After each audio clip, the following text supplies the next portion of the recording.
नमस्कार, मी सोहम बाळापुरे आपल्या सगळ्यांचं स्वागत करतो पॉझिटिव्ह महाराष्ट्रावर. आजपर्यंत आपण ऐकत होतो की संसद भवनात दावे प्रतिदावे केले गेले, एकमेकांवर आरोप प्रत्यारोप झाले, कोणाचा आवाज वाढला, कोणाचा आवाज दाबल्याचा प्रयत्न केला गेला.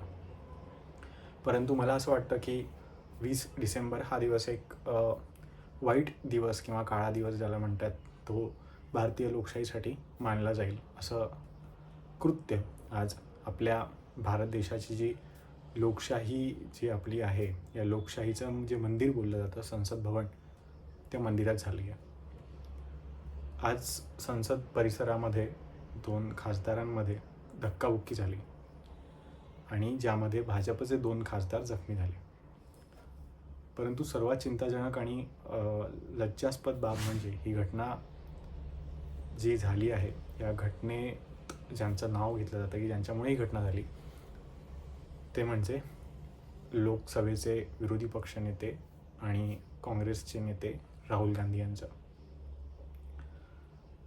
विरोधी पक्षनेता राहुल गांधी आणि यांच्यावरती भाजपचा आरोप आहे की त्यांनी धक्काबुक्की केली, भाजपचं आंदोलनामध्ये घुसून, आणि त्यांनी खासदारांना धक्का दिला, ज्यामुळे 2 खासदार गंभीर जखमी झाले.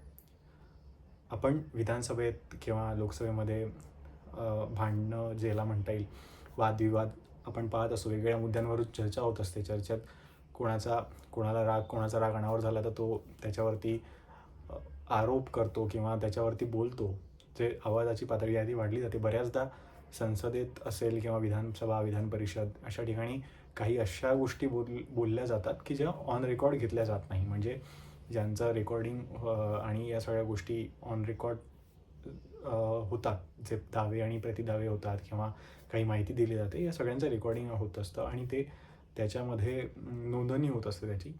तर विशेष असा उल्लेख होतो की हे ऑन रेकॉर्डवर घेतला जाणार नाही, हे रेकॉर्ड केलं जाणार नाही, अशा बोललं जातं. पण आज अशाच आपलं भारताचं जे संविधान, आपलं संसद भवन आहे, आणि जिथेच आत्ताच 2 दिवस आधी म्हणजे 13 डिसेंबर आणि 14 डिसेंबर या 2 दिवस भारताच्या संविधानावरती चर्चा झाली. 75 वर्ष संविधानाला झाली आणि त्यावर चर्चा झाली. तर त्याच संसद भवनाच्या बाहेर आज 2 खासदारांवरती म्हणजे अशी वेळ आली की त्यांना दवाखान्यात भरती करावं लागलं. तर नेमकी सगळी घटना काय आहे आणि नेमकं काय झालं आहे, हे आपण या व्हिडिओच्या माध्यमातून समजून सांगण्याचा एक प्रयत्न आहे. आज सकाळी साधारणतः 10:30च्या सुमारास संसद भवनात भाजपा, भारतीय जनता पक्ष आणि काँग्रेस या दोघांचे आंदोलन सुरू होतं. म्हणजे NDA आणि इंडी जे आघाडी आहे त्यांचं आंदोलन सुरू होतं. कारण काल जे अमित शहा यांनी त्यांचं भाषण केलं संविधानाबद्दल, त्याच्यात काँग्रेसचा असा आरोप आहे की त्यांनी डॉक्टर बाबासाहेब आंबेडकर यांचा अनादर केला, जे की मुळात झालं नाही. पण काँग्रेसने त्याच्यानंतर अमित शहा यांनी आंबेडकरांबद्दलचे जे काही वक्तव्य आहे ते तोडून तेवढंच वक्तव्य बाहेर प्रसिद्ध केलं, ज्यामुळे चुकीचा मेसेज किंवा चुकीची बातमी ही बाहेर गेली, म्हणजे पसरवण्याचा प्रयत्न केला गेला. आणि त्याच्या विरोधात सर्वांनीच मग आवाज उठवला. नंतर भारतीय जनता पक्षाच्या नेत्यांनी सुद्धा अमित शहानी काय सांगितलं होतं नेमकं ते सुद्धा सांगितलं. आणि या सगळ्यानंतर याच्या सगळ्याच्या विरोधात म्हणून प्रत्येक ठिकाणी आंदोलन सुरू झाली, जे की आंदोलन महाराष्ट्रात सुद्धा झालं. काही आंदोलनं दिल्लीमध्ये, दिल्लीच्या बाहेर आणि इतर सगळ्या राज्यात सुरू होती. तर जे दिल्लीमधलं आंदोलन होतं संसदेच्या तिथे, तर डॉक्टर बाबासाहेब आंबेडकर यांचा पुतळा जो आहे संसद भवनात, त्या पुतळ्याच्या जवळ काँग्रेस खासदार आंदोलन करत होते. आणि जे संसदेचं एक मकर द्वार आहे, बरेचसे द्वार जे आहेत त्यातल्यापैकी एक मकर द्वार आहे, जिथून संसदेत जाण्या येण्याचा रस्ता आहे. तर तिथे भारतीय जनता पक्षाचे खासदार आणि NDAचे प्रणित जे हे आहे, तर त्यांचे खासदार तिथे आंदोलन करत होते. आणि या सगळ्या वेळेस काँग्रेसचे जे सगळे नेते आहेत किंवा मग त्याच्यामध्ये आपले शिवसेना उद्धव बाळासाहेब ठाकरे पक्षाचे संजय राऊत असतील किंवा इतरही सगळे नेते, प्रियंका गांधी, राहुल गांधी, हे सगळेजण तिथे होते. आणि ह्या सगळ्या जेव्हा सुरू होतं, तर तिथे उपस्थित जे काही पत्रकार आहेत किंवा काही प्रत्यक्षदर्शी खासदार आणि जे सगळे तिथे होते, त्यांच्या म्हणण्यानुसार विरोधी पक्षांचा खासदारांचा जो गट होता, तो मकर द्वारेच्या दिशेने संसदेत जायला निघाला. आणि जिथे भारतीय जनता पक्षाचे खासदार हे आंदोलन चालू होतं त्यांचं काँग्रेसच्या विरोधात. तर आणि हा जो विरोधी पक्षांचा गट होता हा याचे नेतृत्व अर्थातच राहुल गांधी करत होते आणि त्याच्यामुळे ते पुढे असणार. त्यानंतर भाजपाचे जे खासदार आहेत किंवा भाजपाचे जे लोकप्रतिनिधी तिथे होते त्यांचा असा आरोप आहे की यांच्या सहकारी गटामधून संसद भवनात जाण्याऐवजी भाजपाचे जे खासदार आंदोलन करत होते त्या खासदारांच्या समूहामध्ये हे विरोधी पक्षाचे खासदार घुसले आणि तिथून जाण्याचा प्रयत्न करायला लागले. आणि तिथे खरी तर ही धक्काबुक्की झाली. आणि या धक्काबुक्कीमध्ये भाजपचे खासदार आहेत प्रताप सारंगी, ज्यांचं वय अवघी 70 वर्ष आहे, आणि मुकेश राजपूत म्हणून आहेत, तर ते गंभीर जखमी झाले आहेत. सारंगी यांचा आरोप आहे की राहुल गांधी यांनी NDAच्या एका खासदाराला धक्का दिला आणि त्यांचा धक्का सारंगी यांना लागला. त्याच्यामुळे सारंगी हे जिन्यावरती म्हणजे पायऱ्यांवरती कोसळले आणि त्यांच्या डोक्याला दुखापत झाली. डोक्याला दुखापत इतकी झाली की त्यांना रक्त निघायला लागलं आणि त्यांना टाके देऊन दवाखान्यात त्यांना टाके दिले गेले आणि त्यांना भरती केलं गेलं. आणि जे राजपूत होते ते सुद्धा ICUमध्ये भरती होते, म्हणजे त्यांची तब्येत थोडी खालावली होती, त्याच्यामुळे त्यांना भरती केलं गेलं होतं. नंतर पंतप्रधान नरेंद्र मोदी यांनी फोन करून त्या दोन्ही मंत्र्यांची दोन्ही खासदारांची चौकशी केली की त्यांची परिस्थिती काय. नंतर बरेच जण म्हणजे राजनाथ सिंग असतील किंवा भूपेंद्र यादव असतील असे बरेचसे जे भारतीय जनता पक्षाचे खासदार आहेत आणि नेते आहेत ते जाऊन त्यांना भेटून सुद्धा आले.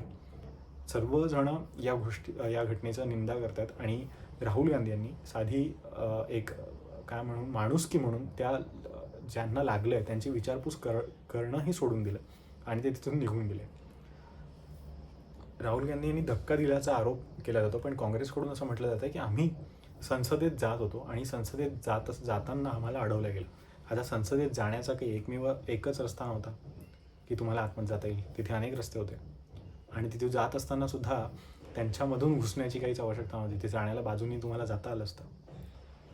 पण हा सगळा त्यांचा भाग होता. पण एक यानंतरची गोष्ट अशी की त्यासोबतच आणखी एक वाईट अशी गोष्ट घडली की फॉंगनॉंग कोन्याक या राज्यसभेच्या खासदार आहेत आणि त्या पहिल्या नागालँडमधून पहिली अशी महिला व्यक्ती आहे की जी तिथे निवडून आली आहे आणि त्यांनी तिथे शपथ वगैरे घेतली आणि ते सगळं.